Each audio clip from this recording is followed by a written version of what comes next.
From BioBio, espacio de conversación y análisis sobre los grandes temas que preocupan a la región.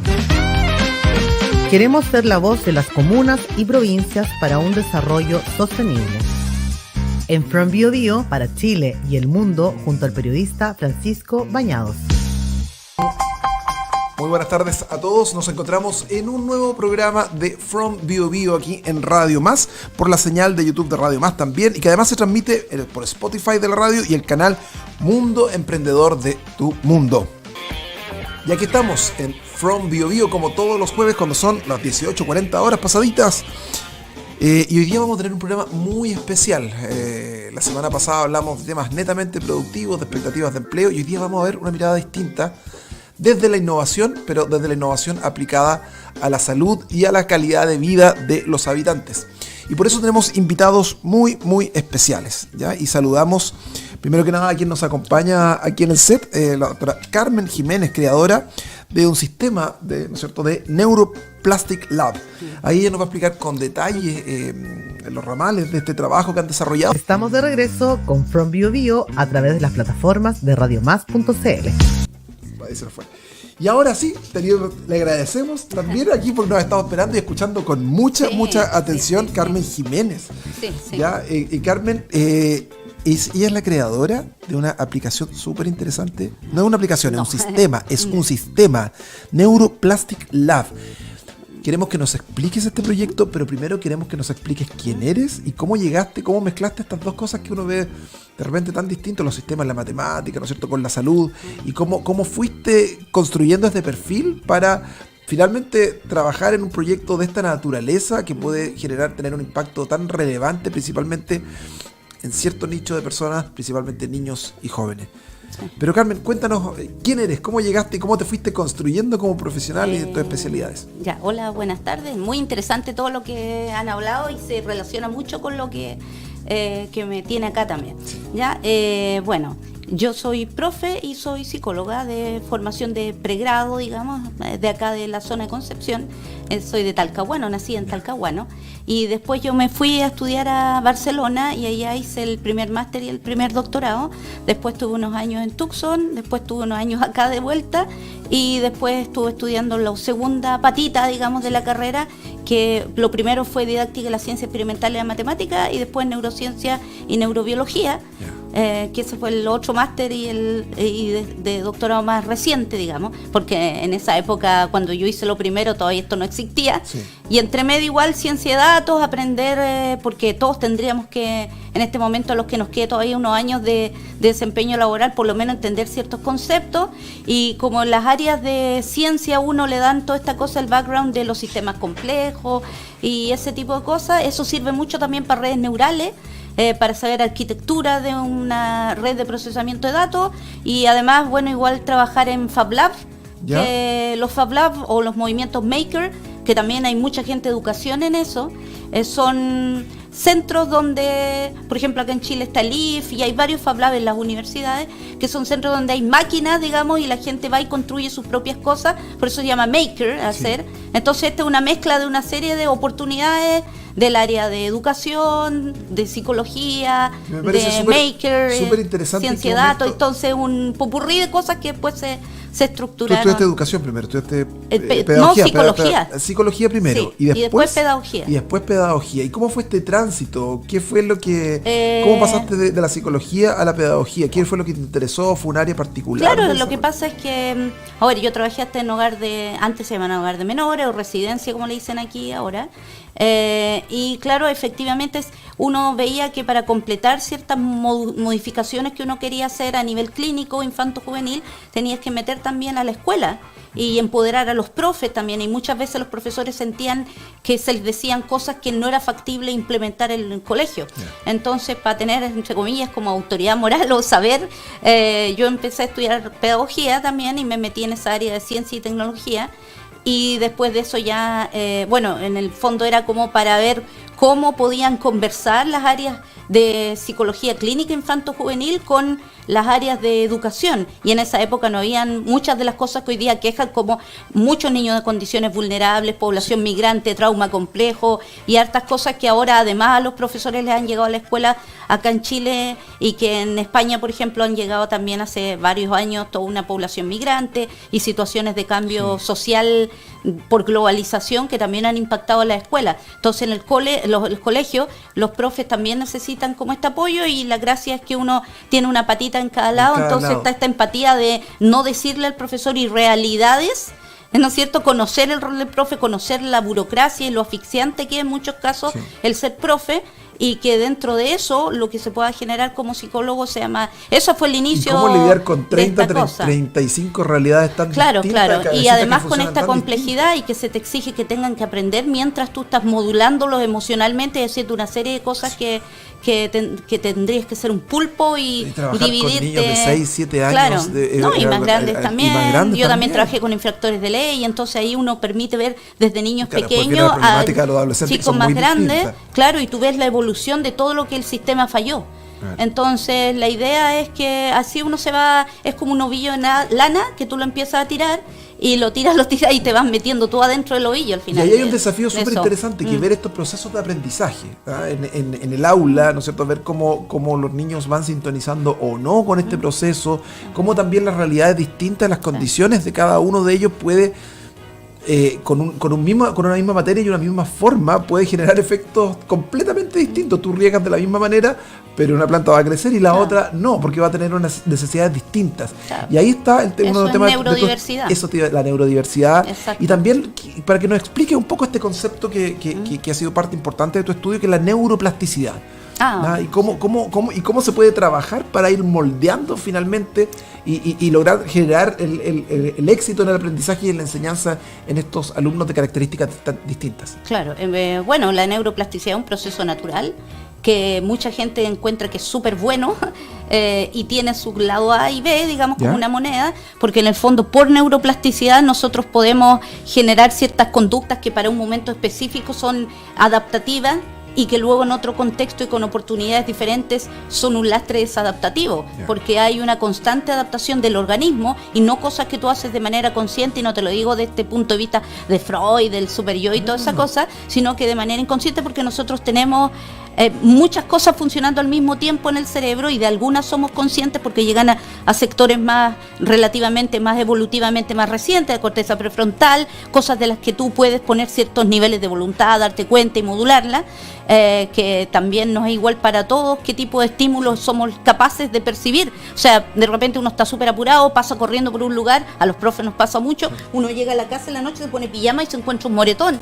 Y dices, ay, ¿cuándo me pegué? Porque tú estás tan focalizado en otras cosas que pasó a segundo plano perceptualmente un golpe, por ejemplo, porque tú estás apurado. Pasa con los profes, lo digo como ejemplo, porque muchos colegas entienden ese ejemplo, están tan focalizados en mil cosas que ellos no se dan cuenta de lo que les está pasando. Pero, por ejemplo, en ese sentido, claro, hoy día sabemos muchísimo más de que evidentemente la neuroplasticidad es un mecanismo que tenemos todos los seres vivos y que se puede modular, ese es el punto. Es un mecanismo biológico, pero hoy día sabemos muchísimo de que incluso conductual y organísmicamente lo podemos modular mucho más de lo que creíamos. No en el sentido de que yo, cuando escucho a la gente cuando dice decrétalo, mentalízate, eso me parece como dicen los argentinos, boludez, ¿no? No sé. Claro, sino que hábitos fisiológicos son los que modulan y modifican, porque cuando el organismo recibe estímulos diferentes, entonces cambia la conectividad funcional, no por una cosa de voluntad solamente. ¿Ya? Entonces, no es solo una programación neurolingüística, tiene que haber... No, esa cuestión es una chantez. Tiene que haber algo. Hay pseudociencias como esa, por ejemplo. Hoy día se han sido reconocidas muchas de esas cosas, como la gimnasia cerebral. Tiene que haber y todo un eso experiencial son, también. Claro, para es una cosa fisiológica. Son experiencias organísmicas. Justamente. Nosotros hoy día, el tiempo que estudiamos nosotros en el colegio, ¿no es cierto? La experiencia que tuvimos nosotros como alumnos, la que tuvieron nuestros padres o nuestros abuelos, con mayor razón, había una forma de realizar la enseñanza, la educación, y el que se salía, o que casi que lo amarraban a la silla, ¿no es cierto? Le pegaban en la regla, y funcionaba o no funcionaba. Hoy día hay una mucho mayor conciencia de ciertas diferencias que no implican para nada un hándicap, sino que implican maneras distintas nomás de procesar la información, de entender, de crecer, claro, pero y de relacionarse con el mundo. El punto es que tú tendrías que ser vidente en muchos casos, y voy a decirlo como chiste, ¿no? O sea, tendrías que tener telepatía para poder adivinar todas las situaciones que hay. Entonces hay una sobreexigencia. La neurodivergencia, tienen que hacer 1 billón de estudios para saber qué tipo de neurodivergencia Claro, pueden tener pero hay niños. muchas cosas que se podrían, y por eso entra este tema de la tecnología, usar para ayudar a compensar esas cosas que como profes generalmente no podemos adivinar que un niño va a tener un colapso y le va a venir una crisis en 3 minutos más. Entonces, yo creo que el momento de contarnos qué fue lo que desarrollaste, de qué se trata este sistema de Neuroplastic Lab. Las aplicaciones, no sé si... Hay como una alza de volumen. Sí, hay una alza de, no sé si el micrófono. Eso. Las aplicaciones que se confunden, ¿no? Las apps que le llaman, ¿viste? Ahí es una alza de... Sí. Estaban dando un estímulo. Claro, hay que alejarse de... Algo pasa mejor, que se produce un salto cuántico. Bueno, las apps generalmente, ¿viste? Ahí hay otra. A lo mejor tiene que ver con la orientación del micrófono. Sí, entonces, la corremos o la alejamos. No, yo creo que más frontal, porque a lo mejor... Ahí, no sé. Sí, sí, no, la app la gente está acostumbrada porque las baja de Google Play o no sé, ¿vale? Android o lo que sea, según el sistema. Pero no, esto no es eso, sino que es un kit. ¿Un kit, ya? Claro, que se pone, es un kit, eso se llaman wearables, o tecnología, podríamos decir, vestibles o ponibles, no sé cómo decirlo, wearable, que you wear something, te pones algo, ¿vale? Claro, y que justamente este kit lo que hace es lo que se llama captura biométrica de ciertas señales que anteceden desregulaciones, ¿vale? Entonces, al tener esto se capta, es enviado a una plataforma de procesamiento de datos y ahí, ¿no es cierto?, uno logra descubrir ciertos patrones individualizados. ¿En la sala de clases?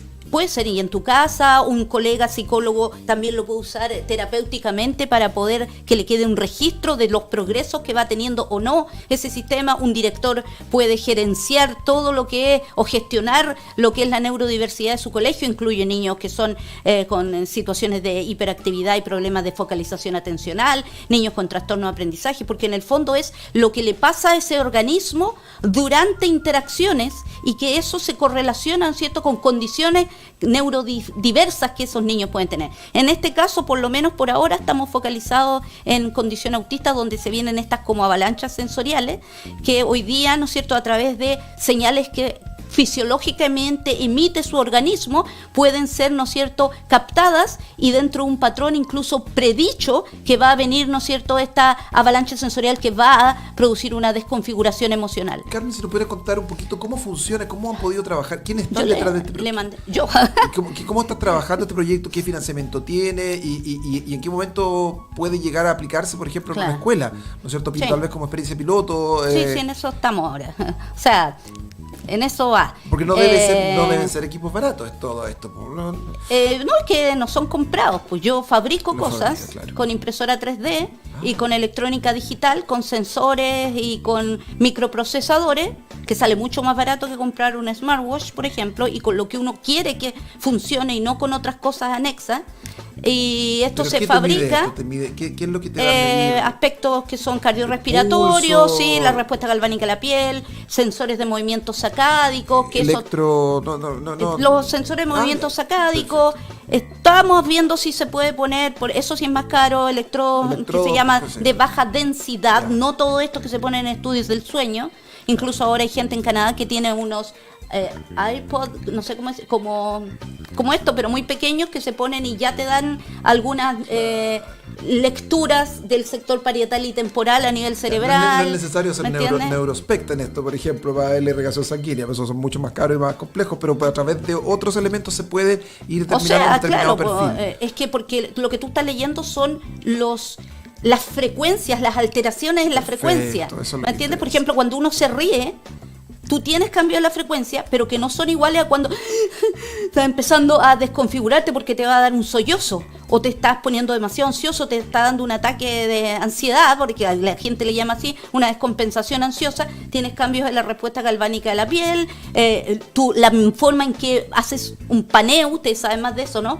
Que en que recorres una imagen o lo que te rodea, la actividad de tus ojos es diferente y los músculos que tenemos alrededor de los ojos se mueven de una manera diferente y por lo tanto esa lectura me informa cómo estoy observando y procesando la imagen. Y eso a mí me informa de qué tipo de procesamiento, vamos a decir mental para que se entienda, estoy teniendo en ese momento. Entonces, las manifestaciones fisiológicas tienen a su vez pesos estadísticos que se correlacionan y eso te permite, ¿no es cierto?, medir tanto qué te está pasando y que quede un registro de cómo va el tratamiento o lo que estés haciendo con ese chico, pero con suficiente población, que esas son, que se llaman comunidades colaboradoras, ¿no? Hay gente en Calama, que tenemos gente centro y fundación que está, Hiperpraxis y Educa, que ellos tienen atención a estas poblaciones donde estamos ahí para probar. Están trabajando con ellos en este minuto. Claro, y yo gané el Santander X Explorer de este año de Europa,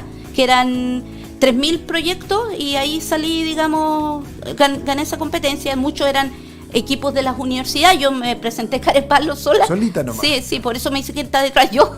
Ojalá hubiera más gente para que colabore y también económicamente. Esto no porque es un FIC, no una cosa... No, esta es una iniciativa personalísima. Y después que gané eso, ellos me pusieron en contacto con posibles inversionistas y también, por otro lado, estoy en una aceleradora de Next Generation en Europa, porque como yo suelo estar en Barcelona, ahí tengo también mis contactos y con gente de informática. Estamos también viendo posibilidades de ese financiamiento y tengo aquí hace poquito, me avisaron que me había ganado un Semilla Inicia de acá de Chile, que es muy poquita plata, pero sirve para amortizar los gastos. Es una verdadera cruzada lo que estás haciendo, y es súper interesante, de hecho, porque puede tener efectivamente un impacto directo ojalá en saber comunidades que lo están haciendo colegios, sobre todo. Y ONGs de familiares que necesitan apoyo también con sus en la niños. casa, Claro, ese es el punto. O sea, hicimos una campaña de crowdfunding muy corta de un mes. Con Santander nos prestó la plataforma a 20 equipos con distintas, digamos, temáticas.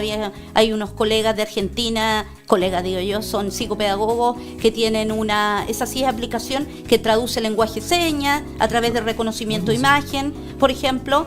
Ellos son los otros latinoamericanos que actuaban en Santander, y de estos 3.000 equipos, a 20 nos prestaron su plataforma de crowdfunding y se trató de ver... ¿Cómo te fue? Mal, muy mal, porque aquí en Chile la gente... Avísanos cuánto haya de nuevo para hacerle mucha difusión. Hemos avisado harto, pero no pasó nada. Y se daban recompensas, o sea, si tú donabas, no sé, pues 50 lucas de Chile, 50 euros, 50 lucas, se te da un curso que acá en Chile vale 2 millones, por ejemplo, y, aún así, y material didáctico para los niños, para trabajar, videos, esa cultura de la inversión, incluso con certificado de donaciones para que las empresas puedan descontar IVA. Exacto, pero no pasó nada.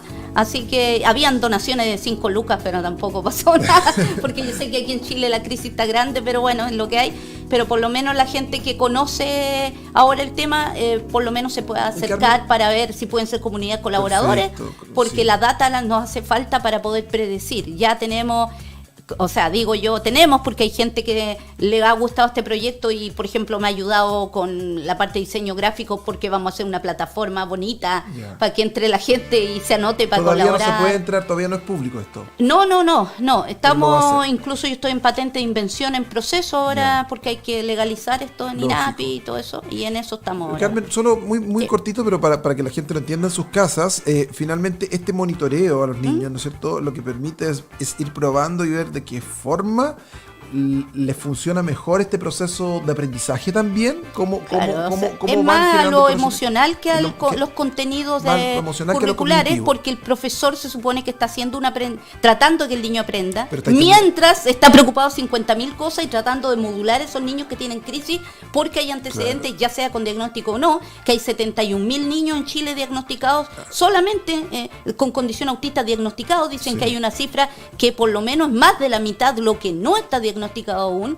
y hay otros niños con condiciones neurodivergentes también de diferencias sensoriales o ¿no es cierto?, hiperactividad y problemas de concentración que también están en la misma, porque son neurodivergencias. Pero no hay duda que lo emocional está íntimamente conectado con lo cognitivo también. No, y con lo sensorial, o sea, aquí pasamos porque lo sensorial es lo que desborda, eso produce emociones y eso interfiere en el aprendizaje. Esa es la lógica. Carmen, es realmente edificante ver que en nuestra región, ¿no es cierto?, hayan investigadores, hayan profesionales que están trabajando justamente pensando en acercar la ciencia, la tecnología, la innovación a solucionar los problemas del día a día de personas que lo requieren, en este caso de personas y jóvenes y niños neurodivergentes. Uh-huh. Te agradecemos el habernos acompañado en el día de hoy. No sé si quieres mandar algún saludo o hacer alguna reflexión final, porque en el momento, pero te quedas cordialmente invitada a volver a nuestro programa cuando tú quieras. Bueno, muchas gracias. Cuando partan el crowdfunding, ahí de todas maneras... Tuvimos el crowdfunding, ya duró un mes hasta el 16. No sé cuándo, no sé si ir a ver algún otro, pero bueno. Igual las comunidades que quieran...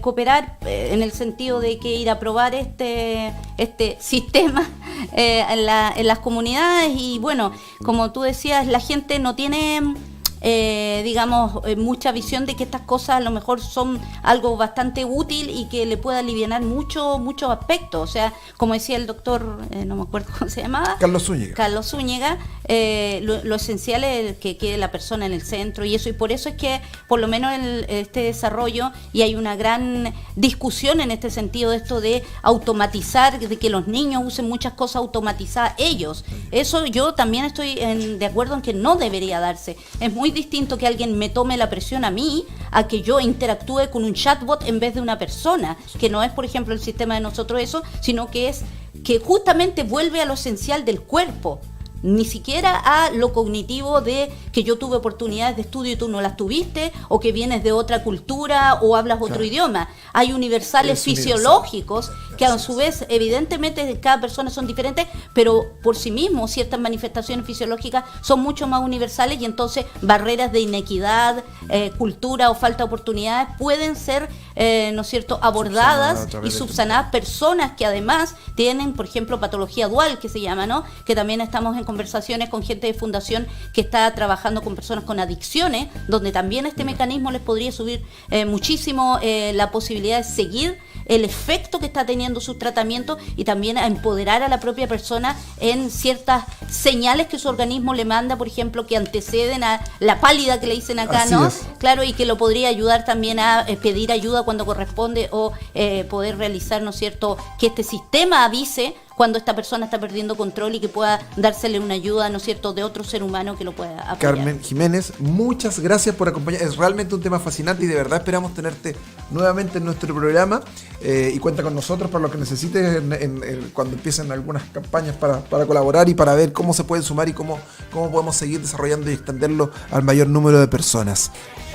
Y nos despedimos, llegó la hora de despedirnos y agradecer a quienes nos acompañan en sintonía, y por supuesto a los invitados que tuvimos en este programa especial centrado en la salud y en la calidad de vida y en la innovación para la salud y la calidad de vida. Muchas gracias y nos vemos muy prontamente acá en From Bio Bio en Radio Más por la señal de Mundo. Con el auspicio de Incuba UDEC, Club Deportivo Alemán, Vincula Corredores de Seguros, Mundo, presentaron From Bio Bio.